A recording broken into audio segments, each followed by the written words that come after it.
How many people are in the world in 2022? 1.8 billion people. 7.92 billion people.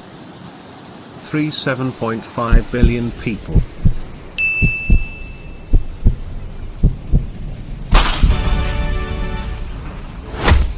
The latest projections from the United Nations show that the world's population is increasing at its slowest rate since 1950, having fallen below 1% in 2020.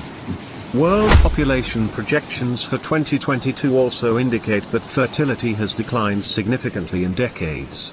Recent in many countries.